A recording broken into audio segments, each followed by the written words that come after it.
जैसा कि आपको पता है कि मनुष्य की औसत आयु लगभग 70 वर्ष तक होती है। इसके बावजूद भी इंसान हमेशा 100 वर्ष के आंकड़े को छूने की कोशिश में लगा रहता है।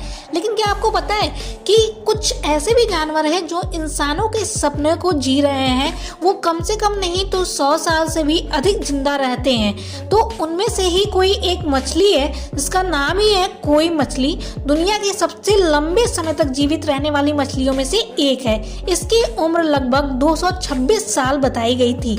उसमें से एक है गैलापागोस कछुआ। कछुए की कई तरह की प्रजातियां तो होती हैं, जिनमें से कुछ कछुए सैकड़ों साल तक जिंदा रहते हैं। उनमें से एक है गैलापागोस कछुआ, जिसकी औसतन उम्र कम से कम 120 साल तक होती है या उससे भी अधिक होती है।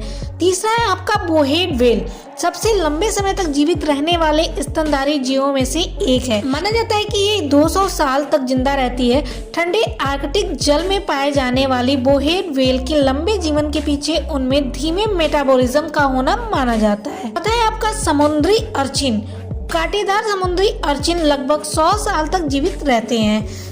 पांचवा है आपका टुआटारा। टुआटारा एक जंगली छिपकली जैसा दिखता है। यह भी लंबे समय तक जीवित रहता है। हालांकि इसकी औसतन जीवन काल लगभग 60 वर्ष है, लेकिन 100 वर्ष तक जीवित रहते हैं। का ग्रीनलैंड शार्क दुनिया में सबसे लंबे समय तक जीवित रहने वाले जानवरों में से एक है। सबसे लंबे समय तक जीवित रहने का भी रिकॉर्ड इसने ही बनाया है, जो कि औसतन लगभग 400 साल तक जीवित रह सकती है।